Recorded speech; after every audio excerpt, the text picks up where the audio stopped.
Assalamualaikum warahmatullahi wabarakatuh. Alhamdulillahirabbil alamin wa bihi nasta'inu ala umuri dunya waddin. Wassalatu wassalamu ala asrofil anbiya'i wal mursalin sayyidina wa nabina Muhammadin wa ala alihi wa sahbihi ajmain. Amma ba'du. Qala Allahu ta'ala fi kitabil karim, a'udzubillahi minasyaitonir rajim. Bismillahirrahmanirrahim. Wa ma arsalnaka illa rahmatan lil alamin.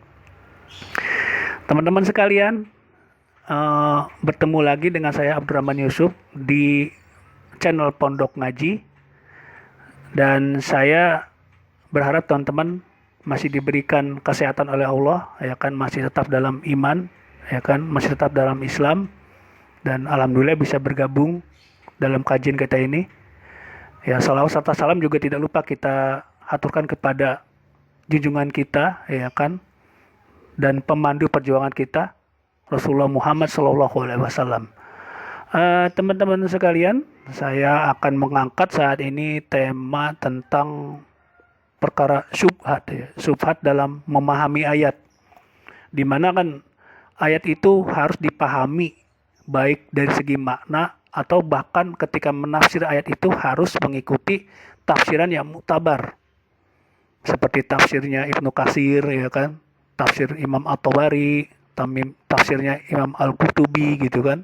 Jadi nggak bisa sembarangan kita menafsir ayat itu lalu mentakwil itu, ya, seolah-olah perkara yang ada sekarang ini dengan ayat itu tuh menjadi boleh gitu mengucapkan begini gitu. Itu hati-hati, itu bahaya gitu. Padahal konteks ayat itu juga tidak berbicara tentang perkara yang atau fakta atau peristiwa yang ada di depan kita itu, enggak, ya kan.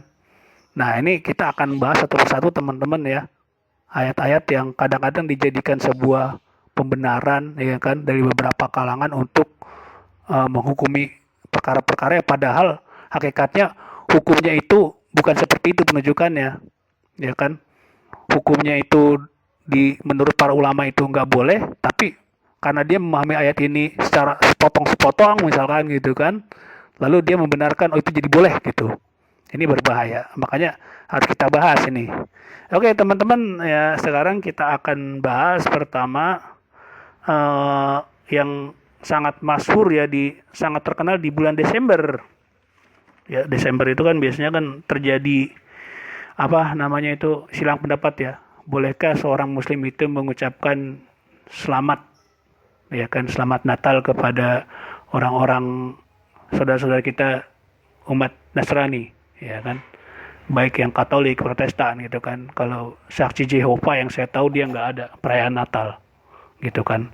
Bahkan saya nih punya teman-teman nih, saya tunjukkan, ya, ini saya punya Alkitab ini, ya, Alkitab ini Deuterokanonika, ini milik orang-orang Katolik ini, ya. Lalu ada Alkitabnya terjemahan kitab suci terjemahan dunia baru. Ini punya orang-orang saksi Jehovah ini. Ya, ini saya punya ini koleksi-koleksi ini. Lalu ada lagi nih Alkitab Al-Muqaddas. Ini Alkitab berbahasa Arab. Ini tergolong Alkitabnya orang-orang Protestan ini. Karena kalau Deuterokanonika itu Katolik itu kan ada penambahan, ya, sebelum masuk ke Perjanjian Baru kan ada dua, ya, Alkitab itu, ya, ada Perjanjian Lama dan Perjanjian Baru. Nah, sebelum masuk Perjanjian Baru itu ada beberapa kitab itu, kitab Tobiat, kitab Baru, kitab Yudit, gitu kan, Makabe, gitu kan. Nah, ini yang Alkitab bahasa Arab ini nih versinya nih Protestan nih, dia nggak ada penambahan kitab sebelum Perjanjian Baru. Ini bahasa Arab, ya. Teman-teman bisa lihat nih, ini bahasa Arab nih, tuh. Oke.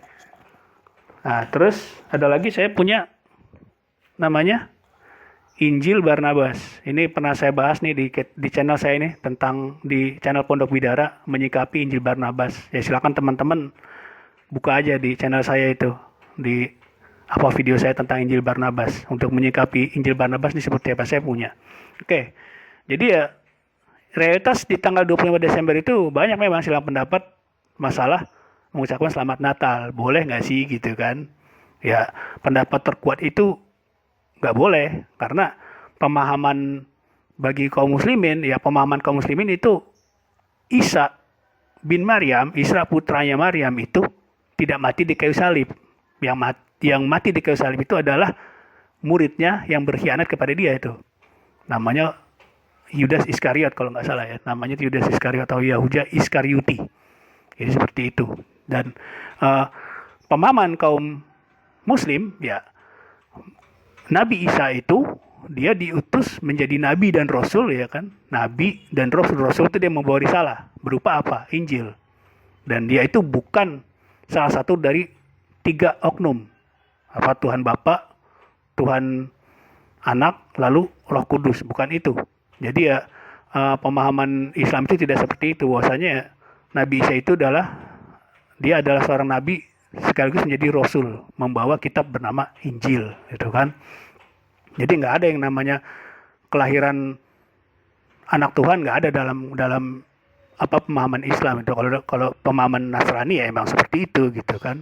Nah, berarti ketika kaum muslimin mengucapkan itu ya kan, mengucapkan selamat Natal, berarti dia mengucapkan kelahiran anak Tuhan. Padahal pemahaman orang Islam sendiri ya namanya Nabi Isa itu bukan anak Tuhan gitu kan. Dia adalah nabi dan sekaligus rasul membawa Injil gitu kan. Dan yang dia tidak mati di kayu salib, dia diangkat oleh Allah ke langit dan nanti hari kiamat dia akan kembali lagi ya kan bersama Imam Mahdi. Itu pemahamannya Islam itu, pemahaman kaum muslimin. Jadi dia tidak mati di kayu salib untuk menebus dosa umat manusia, tidak. Pemahaman Islam. Nah, ketika dia mengucapkan selamat Natal ya berarti dia membenarkan ada aja Isa sebagai Nabi Isa, Yesus sebagai satu dari 3 oknum ya kan. Lalu penebus dosa umat manusia di atas kayu salib. Padahal kaum muslim sendiri tidak seperti itu. Nah, ini jadi sebuah perkara yang membingungkan kan. Dia mengucapkan sesuatu yang pemahamannya itu bertentangan dengan dia. Itu artinya berbohong dia nanti, bahayanya tuh. Dia membohongi diri sendiri. Padahal kaum muslimin itu nggak seperti itu. Walaupun dalilnya kata toleransi nggak perlu gitu kan. Kalau saya biasa sih nggak pernah ngucapin selamat Natal ke teman-teman yang Nasrani, enggak gitu kan. Paling nanya gimana acara, aman ya udah gitu aja gitu kan. Karena ya lakum dinukum waliyadin, batas ya gitu kan, untukmu agamamu dan untukku agamaku gitu kan. Itu jelas sudah. Nah, ini kalau teman-teman nih akan langsung kita bahas nih ya. Yang suka dijadikan dalil ya, bukan dalil, ini dalih ini untuk membenarkan mengucapkan selamat Natal. Ini mengambil surat Maryam ayat 33. Saya bacakan ya. Auzubillahi minasyaitonirrajim. Wassalamu alayya yauma wulidtu wa yauma amutu wa yauma ab'atsu hayyan.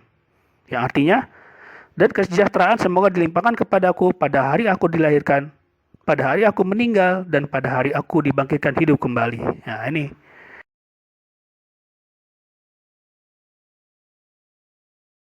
Jadi dari kata kesejahteraan, karena orang-orang Nasrani itu kan, orang Islam mengucapkan salam itu kan assalamualaikum. Kalau orang-orang Kristen itu salam sejahtera gitu kan. Nah, karena di sini ada terjemahan kesejahteraan, ya kan.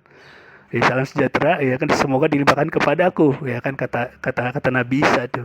Pada hari aku dilahirkan. Nah, jadi dikatakan dari situlah tuh, karena pada hari aku dilahirkan kesejahteraan dilimpahkan kepadaku. Nah, itu dikatakan itu kelahiran Yesus Kristus katanya. Padahal Yesus Kristus dalam apa, Isa dalam pemahaman Islam dan Yesus dalam pemahaman Nasrani ya berbanding sangat jauh gitu kan. Beda ininya pemahamannya. Nah, itu dikatakan Maryam 33 ini itu dalil untuk boleh mengucapkan selamat Natal, karena Nabi Isa sendiri mengatakan kesejahteraan semoga dilimpahkan kepadaku pada hari aku dilahirkan, katanya gitu. Nah, itu yang apa namanya menjadi sebuah syubhat ya. Syubhat itu kan bener nggak sih seperti itu gitu kan. Padahal kita akan bahas teman-teman ya. Ini kalau ayat itu kan nggak bisa ngambil sepotong aja gitu loh. Jadi ayat itu kan bisa jadi dia nyambung dari ayat sebelumnya, atau bisa jadi dia nyambung ke ayat sesudahnya itu, ya kan. Nah, kita akan buka nih, ya kan. Kita akan lihat ayat-ayat sebelumnya itu apa sih yang tentang Maryam 33 ini. Berarti kan ayat-ayat sebelumnya nih harus secara utuh nih perkataan Nabi Isa itu apa gitu kan.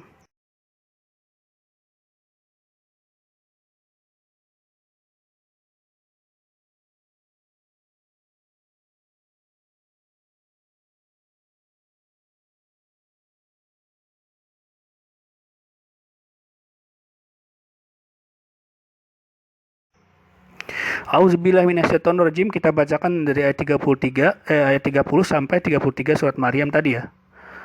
Bismillahirrahmanirrahim.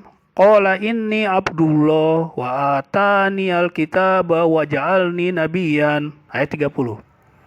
Wa ja'alni mubarakan aynama kunta wa awsani bis salati waz zakati ma dumta hayyan. Ayat 31. Wa barra biwalidati walam taj'alni jabbaran syaqiyan. Ayat 32. Wassalamun alayya yauma wulidtu wa yauma amutu wa yauma ab'asu hayyan. Ayat 33. Ini terjemahnya. Isa berkata, sesungguhnya aku ini hamba Allah. Dia memberiku Alkitab, yaitu Injil, dan dia menjadikan aku seorang nabi. Ayat 30. Dan dia menjadikan aku seorang yang diberkati di mana saja aku berada. Dan dia memberitakan kepadaku mendirikan sholat dan menunaikan zakat selama aku hidup. Ayat 31. Dan berbakti kepada ibuku dan dia tidak menjadikan aku seorang yang sombong lagi celaka. Ayat 32. Dan kesejahteraan dilimpahkan kepadaku pada hari aku dilahirkan, pada hari aku meninggal, dan pada hari aku dibangkitkan hidup kembali. Ayat 33.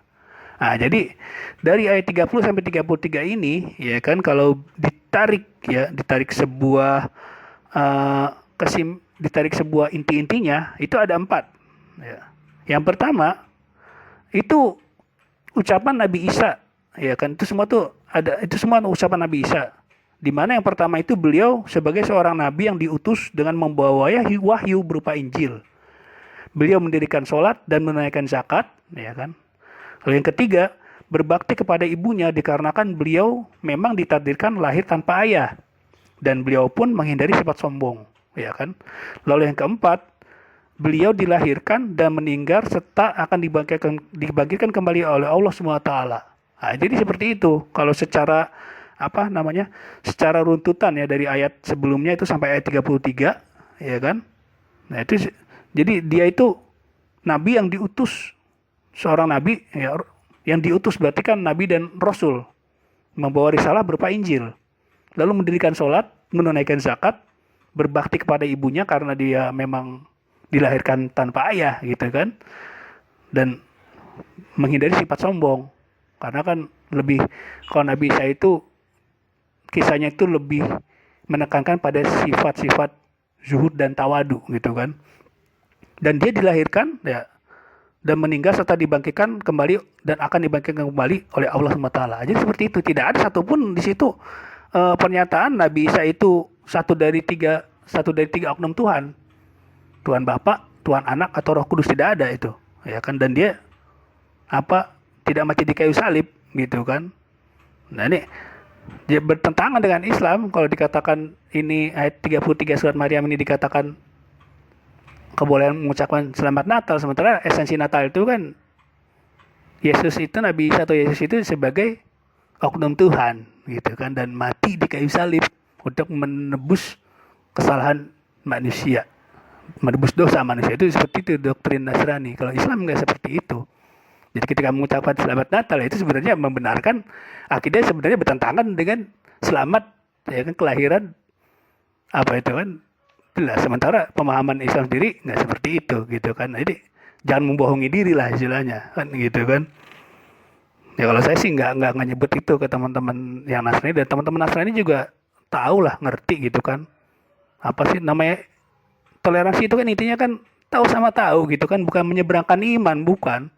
Tahu sama tahu, yang penting bagaimana kita mempunyai agama, mempunyai sebuah keyakinan, dan keyakinan ini bukan cuma hanya sekedar diimani, tapi keyakinan ini apakah bisa menjadi solusi untuk permasalahan umat manusia. Ini kan seperti itu kan. Nah, Islam itu bukan cuma sekedar keyakinan doang, nggak cuma keyakinan saja, tapi dia menjadikan sebuah solusi bagi kehidupan, bagi permasalahan hidup manusia gitu kan. Itu jadi seperti itu tuh teman-teman tuh. Apalagi kalau dilanjutkan ya. Dilanjutkan, saya Al-Quran saya bawa nih ya. Kalau kita lanjutkan nih dari surat 33 ya kan ke 34 sampai 36. Nih kalau saya lanjutkan, oke ya. Bismillahirrahmanirrahim. Nih maaf nih ayatnya kecil ya. ayat 34. Zalika Isa ibnu Maryam qaulal haqqil ladzi fihi yamtarun. Maka lillahi ayyattakhiza min waladin subhanahu iza qada amron fa innama yaqulu lahu kun fayakun wa innallaha rabbi wa rabbukum fa'buduhu haza siratum mustaqim. Nah tuh sampai situ tuh ayat 34, ya kan. Itulah Isa putra Maryam yang mengatakan perkataan yang benar yang mereka ragukan kebenarannya. Terus 35, tidak patut bagi Allah mempunyai anak. Tidak patut bagi Allah mempunyai anak. Maha suci Dia. Apabila Dia hendak menetapkan sesuatu, maka Dia hanya berkata, jadilah. Maka jadilah sesuatu itu. Dan ayat ke-36, Isa berkata, sesungguhnya Allah itu Tuhanku dan Tuhanmu, maka sembahlah Dia. Inilah jalan yang lurus. Itu kata Nabi Isa yang terakhir itu ya, di ayat 36. Jadi yang ayat 30 sampai 33 itu perkataan Nabi Isa, lalu ayat 36 itu sama perkataan Nabi Isa. Jadi dari ayat 30 sampai 36 ini tidak ada satupun esensi dari doktrin Nasrani. Yang di situ Selamat Natal, pada ucapan Selamat Natal 25 Desember yaitu ucapan untuk kelahiran, yaitu tadi Nabi Isa ya. Bahkan Herbert W. Armstrong, coba teman-teman bisa download itu ya, di deskripsi saya itu ada linknya itu ya kan. Herbert W. Armstrong itu mengatakan bahwasanya di bukunya itu The Plain Truth of Christmas itu ya, asal usul Natal itu dikatakan ya, Natal itu sebenarnya ya upacara orang-orang pagan. Siapa orang pagan itu ya? Contoh salah satunya itu penyembah matahari yang dikristenkan itu. Itu Herbert W. Armstrong seperti itu loh, ya kan? Lah, di kalangan mereka sendiri mengakui seperti itu, lah kok kita malah mengucapkan selamat dari perkara yang di dalam internal Kristen sendiri banyak memperdebatkan gitu loh. Bahkan saksi Jehovah itu ya, yang Alkitabnya ini saksi Jehovah itu dia nggak mau mengakui adanya perayaan Natal itu gitu kan. Itu seperti itu. Jadi ya kalau saya katakan surat Maryam ayat 33 ini lalu dijadikan pembenaran mengucapkan selamat Natal, ya nggak benar. Karena dari ayat 30 sampai 36 itu tidak ada satupun doktrin Nasrani. Karena esensi Natal itu adalah doktrin Nasrani. Sementara Isa tidak seperti itu pemahamannya. Nah, jadi itu sebuah syubhat teman-teman ya. Kalau diambil cuma satu ayat aja malah menjadi sebuah kebingungan. Maknanya ini apa gitu kan, seolah-olah karena ada kata kesejahteraan dilimpahkan kepadaku pada hari aku dilahirkan, kata Nabi Isa, oh kelahiran Nabi Isa salam sejahtera. Itu malah jadi ya subhat, bener, kebingungan gitu kan, menentukan apakah ini salah atau benar ya, halal ataukah haram ataukah mubah ataukah makruh gitu kan. Jadi seperti itu. Bahkan kalau video Buya Yahya itu ada tuh ya di YouTube itu dia dipertemukan dengan pendeta gitu kan, lalu di dialog tentang hukum mengucapkan selamat Natal ya. Buya Yahya tegas bahwasanya ya dia Ustadz Buya Yahya mengatakan dia tidak mau mengucapkan selamat Natal karena dia tidak mau membohongi diri sendiri, karena dalam Islam itu ya, pemahaman Islam itu ya, Nabi Isa itu adalah nabi dan rasul. Dia tidak mati di kayu salib ya kan, diangkat oleh Allah dan nanti hari kiamat akan kembali ke dunia bersama Imam Mahdi gitu kan. Nah, kalau mengucapkan selamat Natal berarti membenarkan pemahaman yang menyalahi apa yang diyakini sendiri gitu loh. Kan gitu. Nah, Buya Yahya itu seperti itu pemahamannya. Saya senang tuh dengan dia tuh, dengan dengan penjelasan seperti itu. Dan pendetanya itu juga nggak masalah kalau nggak ngucapin selamat Natal. Yang penting kan hubungan antar umat beragama itu berjalan sebagaimana biasanya gitu kan, jual beli gitu kan, semua bisa berjalan. Lalu apa dasarnya seolah-olah orang Islam nggak ngucapin selamat Natal seolah-olah dituduh sebagai radikal gitu kan, intoleran ya. Dari dulu perkara itu ya udah biasa berjalan. Nggak ngucapin selamat Natal juga nggak nggak minta-minta, teman-teman Nasrani juga nggak terlalu ini banget gitu. Bahkan ya ketika Bu Yahya ketemu sama pendeta itu ya di video itu ya, itu link-linknya coba di deskripsi, coba teman-teman lihat ya, itu ada itu. Dan kata pendeta itu ya nggak masalah kok gitu kan. Artinya kan mencari-cari ayat lalu membenarkan ucapan selamat Natal, sementara dari kalangan Kristen atau Nasrani sendiri nggak mempermasalahkan orang Islam yang tidak mengucapkan selamat Natal tuh nggak masalah gitu kan. Lalu atas dasar apa menjadikan surat Maryam ayat 33 itu ucapan selamat Natal gitu kan. Oke, jadi seperti itu teman-teman ya. Oke, lanjut teman-teman, kita ke perkara subhat yang kedua. Ini saya mengambil ayat dari surat As-Saffat. Surat As-Saffat itu ayat 37, ya kan? Di surat ke-37 dalam Al-Quran, di ayat 96. Yang redaksinya itu adalah Auzubillahi minasyaitonirrajim, bismillahirrahmanirrahim. Wallahu khalaqakum wa ma ta'malun. Ya, itu artinya itu padahal Allah lah yang menciptakan kamu dan apa-apa yang kamu perbuat. Nah, ini teman-teman nih ayat yang As-Saffat ayat 96 ini dijadikan sebuah dalil bagi pengikut Jabariyah, fatalis gitu kan. Atau yang sekarang ini banyak itu ya, namanya itu motivasi, training motivasi stoik. Karena kan paham stoik itu kan dari Yunani ya, paham yang dia itu lebih kepada kefasifan. Jadi lebih memaknai sebuah hikmah gitu. Itu stoik itu. Nah, itu kalau kita membahas tentang sejarah ilmu kalam, kalau nggak salah itu paham stoik itu masuk ke dunia Islam dan mempengaruhi beberapa kaum muslimin karena melihat ada beberapa ayat yang pandangannya seperti orang-orang stoik gitu kan. Menyerah pada takdir gitu kan. Nah, itu ada ayat yang seolah-olah mirip ya. Salah satunya itu tadi tuh surat As-Saffat ayat 96. Wallahu khalaqakum wa ma ta'malun. Padahal Allah menciptakan kamu dan apa-apa yang kamu perbuat. Nah, itu dikatakan seperti itu. Orang-orang Jabariyah itu mengambil ayat seperti itu. Ayat tadi itu ya.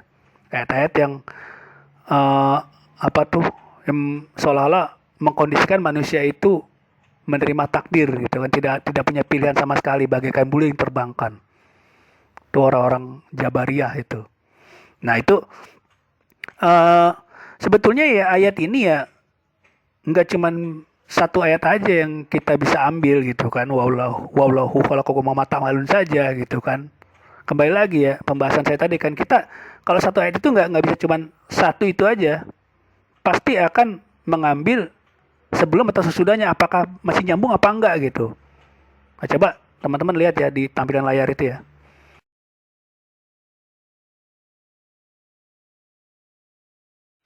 Nah, terus di tampilan layar tadi udah jelas ya, itu kan wallahu wa ma ta'malun. Nah, kalau dilihat di ayat sebelumnya, ayat 95 ya. Surat As-Saffat itu sebenarnya apa sih? Ayat 95. Coba dilihat di layar teman-teman ya.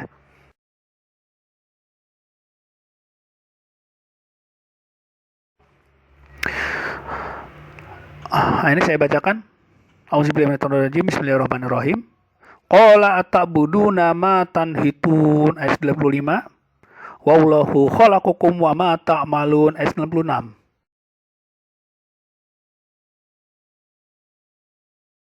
Ayat terjemahnya adalah Ibrahim berkata, qala Ibrahim, ya kan? Ibrahim berkata, Ibrahim alaihissalam, atabuduna ma tanhitun, apakah kamu menyembah patung-patung yang kamu pahat itu?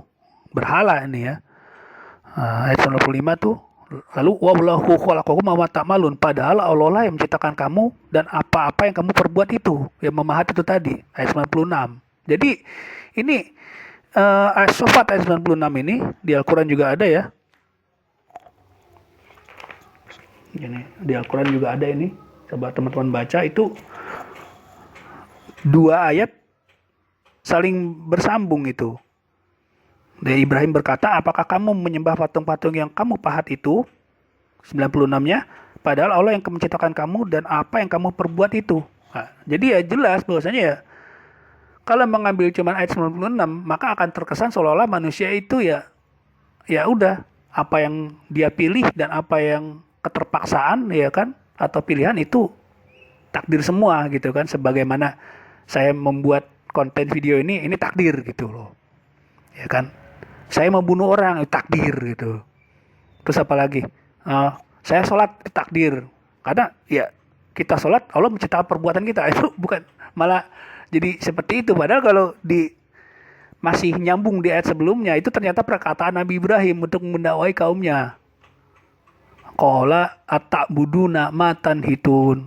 Mengapa kalian menyembah sesuatu yang kalian pahat itu berhala? Karena Nabi Ibrahim itu kan mendakwai kaumnya menyembah berhala, ya kan, patung-patung, ya kan. Lalu yang kedua, padahal Allah yang menciptakan kamu dan apa-apa yang kalian perbuat itu, memahat itu ya Allah yang ciptakan juga gitu loh. Jadi ya sebenarnya ini inti dari ajakan Nabi Ibrahim untuk menyembah Allah, ya kan? Karena Allah yang menciptakan kamu dan apa-apa yang kamu perbuat itu membuat patung itu Allah juga yang berkuasa atas kamu membuat patung itu gitu. Kenapa kamu menyembah patung? Coba. Itu perkataan Nabi Ibrahim. Kalau cuma ambil ayat 96 ya akan seperti itu pemahamannya. Seolah-olah manusia seperti bulu yang terbangkan, nggak bisa lepas dari semua serba takdir gitu kan. Padahal ada yang area yang di situ kita boleh memilih, ya kan? Bisa memilih, ya kan? Ada wilayah yang kita itu nggak bisa memilih. Sebagaimana nih, kayak saya nih, saya lahir, ya kan? Mata saya sipit, gitu kan? Hidung saya agak mancung, gitu kan? Apakah saya minta kayak gini? Nggak bisa, saya nggak minta kok kayak gini, gitu kan? Sebagian teman-teman juga ada kan yang kulitnya hitam, yang kulitnya putih, kuning, gitu kan? Apakah teman-teman juga minta lahir seperti itu? Enggak juga, gitu kan? Itu keterpaksaan memang. Tapi kalau ketika saya membuat konten ini, ya kan, apakah ini sebuah takdir? Ya enggak, ini pilihan saya membuat konten, gitu kan. Ya walaupun Allah juga berkuasa atas kehendak Allah juga saya diberikan kuasa untuk membuat konten ini, tapi Allah juga punya takdir. Cuman ketika saya membunuh orang, masa saya beralasan ya ini karena takdir Allah juga? Ya kan nggak bisa kayak gitu. Sementara kan manusia, ya kan, semua perbuatannya itu akan dipertanggungjawabkan, ya kan. Nah, Allah SWT berfirman nih dalam surat Al-Qiyamah. Al-Qiyamah tuh surat ke-75 ayat 36, teman-teman. A'udzubillahi minasyaitonirrajim. Bismillahirrahmanirrahim. Ayasabul insanu ayyutraka suda. Apakah manusia mengira bahwa ia akan dibiarkan begitu saja? Ada di dalam kurung tanpa pertanggungjawaban. Berarti ketika manusia berbuat itu pasti akan ada pertanggungjawaban. Bayangkan teman-teman, ketika seorang pejabat, ya kan, disumpah untuk menempati satu jabatan, di akhir jabatan itu pasti akan ada yang namanya pertanggungjawaban. Berarti manusia ketika berbuat, ya kan, nggak bisa dia itu berbuat seenak-enaknya, nggak bisa. Dia akan terikat dengan hukum syara segala perbuatannya itu. Dia tidak bisa mengatakan semua yang saya lakukan karena takdir Allah, nggak bisa. Karena akan ada pertanggungjawaban. Nah, jadi ayat 96 surat As-Saffat ini bukan sebuah pemahaman manusia itu terikat takdir totalitas, enggak. Manusia juga ada wilayah yang dia itu bebas memilih dan dia akan dimintakan pertanggungjawabannya. Nah, sementara kalau nyambung dari ayat 95, ya kan, itu ternyata perkataan Nabi Ibrahim yang dia itu mengajak kaumnya untuk menyembah Allah gitu kan. Karena apa? Mengapa kalian menyembah sesuatu yang kalian pahat itu? Ya kan, padahal Allah yang menciptakan kamu dan apa-apa yang kamu perbuat, membuat patung itu tadi Allah kuasa gitu.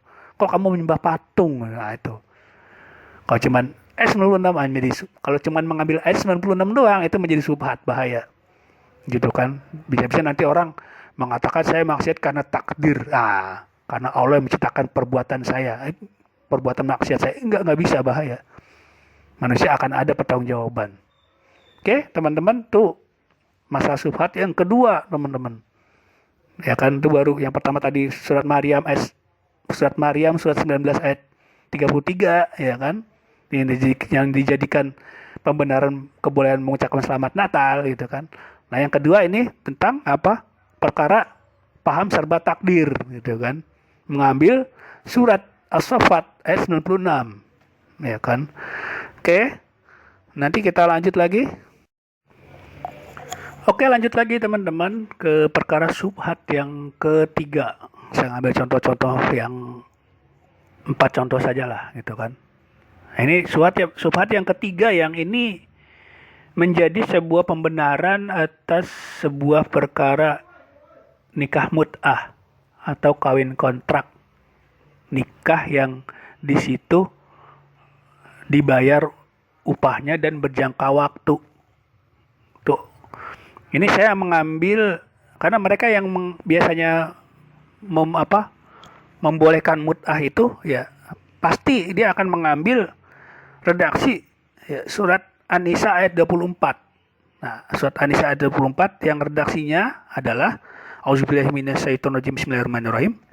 Famastamta'tum bihi minhunna fa'atuhunna ujurahunna faridatan.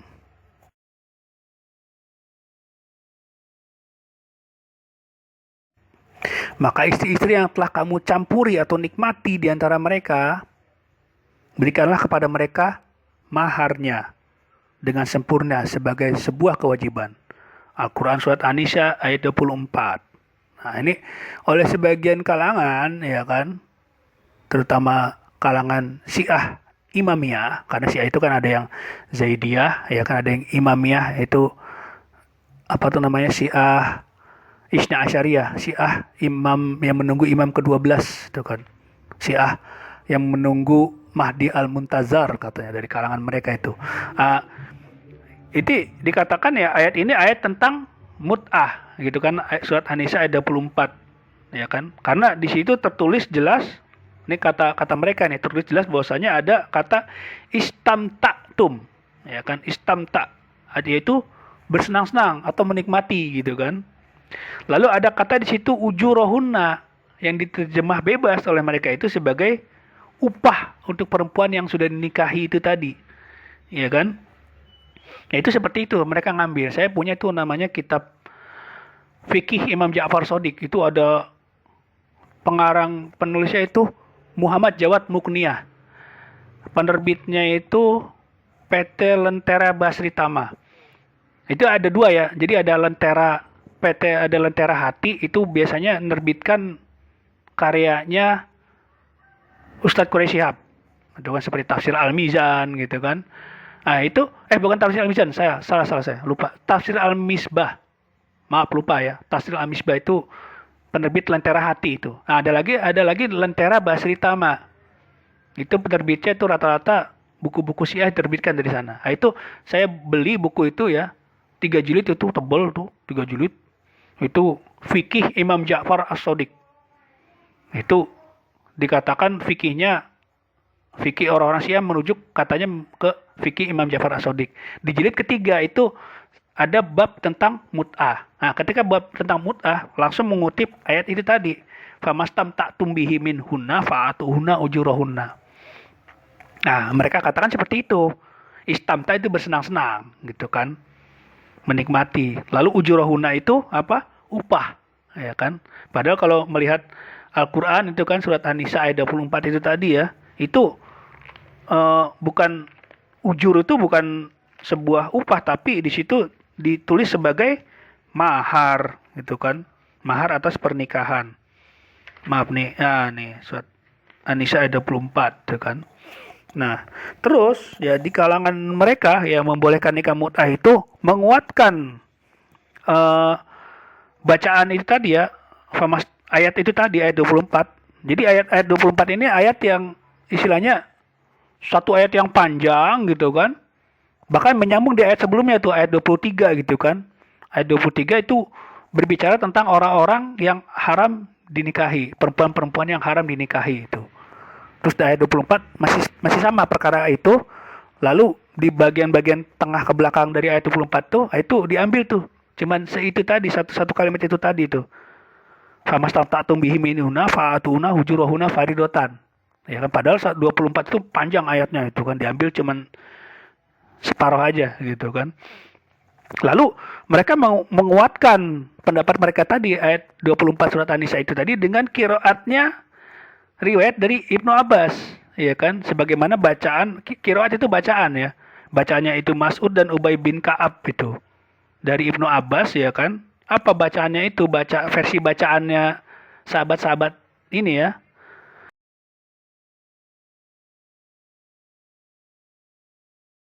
Famastamta'tum bihi minhunna ila ajalim musamma fa'atuhunna ujurahunna faridotan. Jadi seperti itu. Nah, itu dikatakan famastamta'tum bihi minhunna ila ajalim musamma.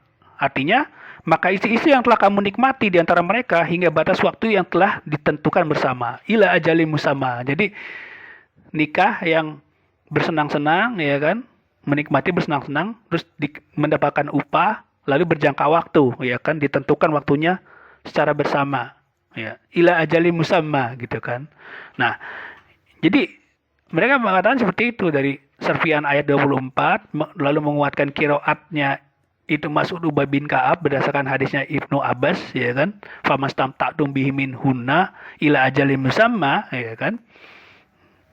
Nah, itu mereka seperti itu argumennya gitu kan. Ya, padahal ya kalau membaca ayat ini tadi ya, itu kan ayat cuman satu aja gitu diambil gitu kan. Padahal kalau dibaca ya, disimak dari ayat 22, 23 hingga 24 ya kan, itu tentang perkara perempuan-perempuan yang haram dinikahi. Tentang muhrimat itu. Perkara-perkara mahram itu kan. Siapa-siapa yang haram untuk dinikahi gitu kan. Itu ada bab itu di fikih-fikih itu ada gitu kan. Nah, terus dibaca secara keseluruhan dari ayat 22, 23, 24. Itu perkara-perkara itu. Nah, 24 itu nanti yang akhir-akhir itu berbicara tentang mahar. Ya kan? Cuman karena di situ ada redaksinya ujurahuna, maka diterjemah bebas itu upah gitu kan. Lalu menguatkan dengan kiroatnya Ibnu Mas'ud Ubay bin Ka'ab gitu kan. Famastamta'tum bihi minhunna ila ajali musamma gitu kan. Hingga batas waktu yang telah ditentukan bersama katanya gitu. Jadi nikah yang bersenang-senang, dibayar upahnya, lalu ada berjangka waktu, nah, gitu tuh. Nah, padahal begini teman-teman ya, kalau mau melihat tentang kiroat itu tadi, kiroat Ibnu Mas'ud Ubay bin Ka'ab berdasarkan riwayat Ibnu Abbas itu tadi, gitu kan, itu ternyata ya kan famastamta'tum bihi minhuna ila ajalim musamma gitu. Itu ternyata itu kiroat bukan kiroat yang mutawatir. Bahkan itu ada namanya tafsir Ibnu Abbas itu ya. Itu kiroat itu bukan kiroat yang mutawatir, melainkan itu kiroat ahad. Sementara Al-Quran, ya kan Al-Quran itu ya.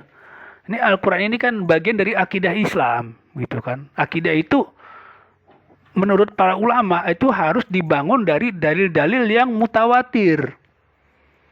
Kalau nggak mutawatir, ya, karena dalil-dalil yang ahad gitu kan, baik yang masyhur, yang gharib atau yang aziz, itu kalau yang ahad itu berfaedah kepada zon. Zon itu apa? Sangkaan. Sementara kalau kemutawatiran itu kan kepastian. Nah, Al-Qur'an ini diriwayatkan dan dinukil secara mutawatir. Kalau kita buka salah satunya itu kitab Al-Itqan fi Ulumil Quran, Imam Jalaluddin Asyuti itu mengatakan ya seperti itu, diriwayatkan secara mutawatir Al-Quran itu. Bahkan kalau teman-teman buka itu tulisannya Profesor Yunahar Ilyas itu pernah menjadi petinggi Muhammadiyah, ketua PP Muhammadiyah itu kalau nggak salah, itu dikatakan bahwasanya di bukunya sendiri itu studi ulumul Quran itu dikatakan ya Al-Quran itu diriwayatkan secara mutawatir. Nah, ayat itu tadi itu ayat 24 itu diambil cuman sepotong ya, sepotong ayat lalu dikeluarkan dengan kiroat. Nah, kiroat itu ternyata kiroatnya ahad nggak mutawatir gitu kan. Sementara yang mutawatir ya di Al-Quran itu sendiri gitu kan. Ya. Dan itu kiroat ahad. Nah, ahad nggak bisa dijadikan dalil untuk membangun akidah. Karena Al-Quran itu kan bagian dari akidah, teman-teman. Mengingkari satu ayat atau satu huruf pun itu malah bisa jatuh kepada apa? Kekufuran, kekafiran, bahaya gitu kan. Nah, itu jadi seperti itu. Nah, bagaimana pendapat untuk membuktikan ini perkara bukan sebuah riwayat Ibnu Mas'ud ini qiraat Ibnu Mas'ud ini bukan mutawatir, bahkan ini sebuah riwayat ahad, ya kan? Kita akan membaca dari pendapat dari Imam Asy-Syaukani, ya kan, itu penulis kitab Nailul Autor dan kitab tafsir Fathul Qadir, gitu kan. Dan dan juga pendapat dari Imam Syekhul Islam Ibnu Taimiyah. Ibnu Taimiyah itu dari kitab saya yang saya yang kutip ini dari kitabnya Manhaj Sunnah An-Nabawiyah, dan dia juga punya Majmu Fatawa gitu kan. Ada lagi kitabnya Iqtidai Shiratul Mustaqim gitu kan. Oke, bagaimana pendapat Asy-Syaukani? Ya kan, ini saya ada bukunya juga nih ya tentang ini. Pendapat Asy-Syaukani tentang itu tadi tuh qiraatnya Ibnu Mas'ud Ubay bin Ka'ab. Nah, kata Asy-Syaukani apa dikatakan? Di antara syarat keautentikan Al-Qur'an adalah diriwayatkan secara mutawatir. Oke. Itu teman-teman bisa lihat di layar tuh ya. Screenshotnya itu pernyataan dari Imam Asy-Syaukani.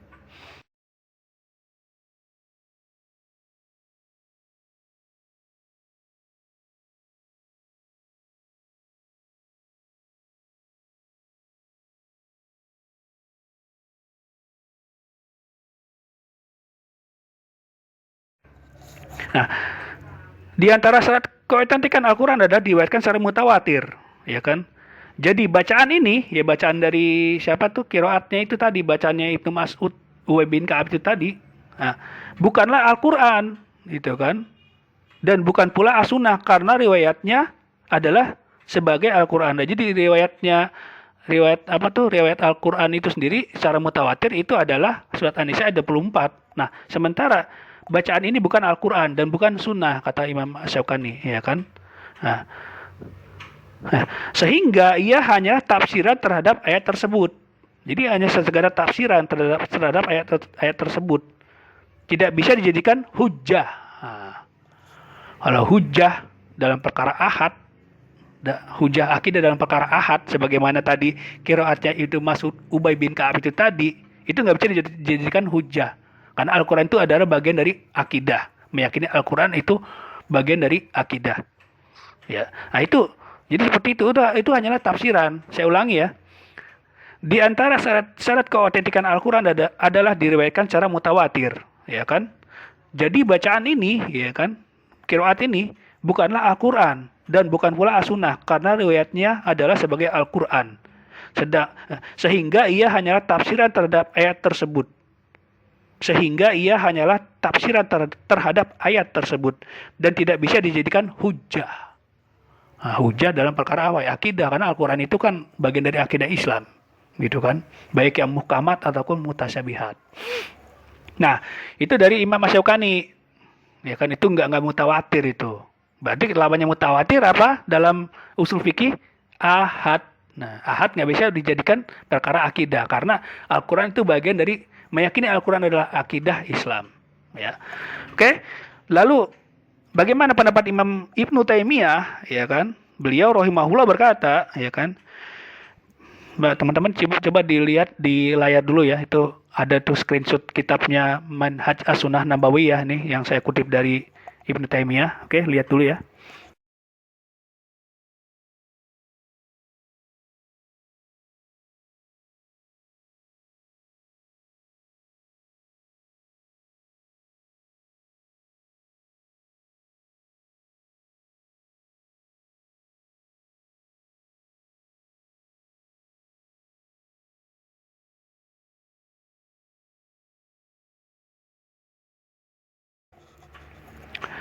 Nah, bacaan ini tidaklah mutawatir kata Imam Ibnu Taimiyah.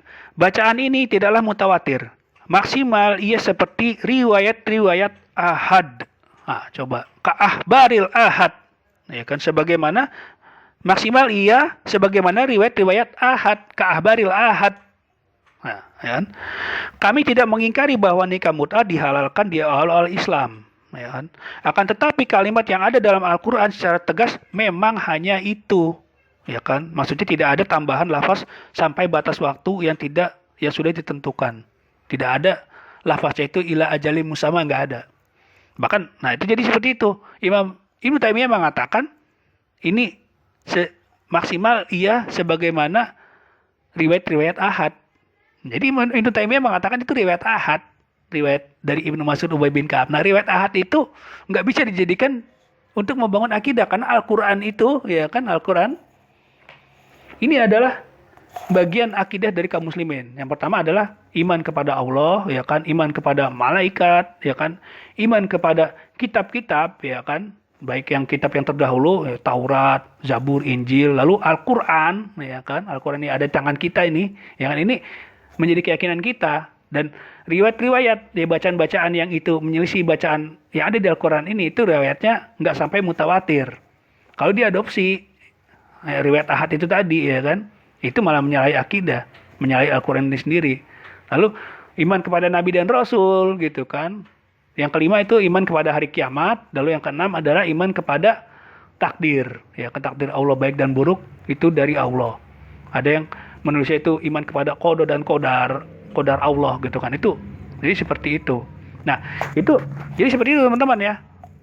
Bahwasanya riwayat dari Ubay bin Ka'ab, Abdullah bin Mas'ud, Ibnu Mas'ud gitu kan, Ubay bin Ka'ab, itu riwayat tidak mutawatir kata Imam As-Syaukani.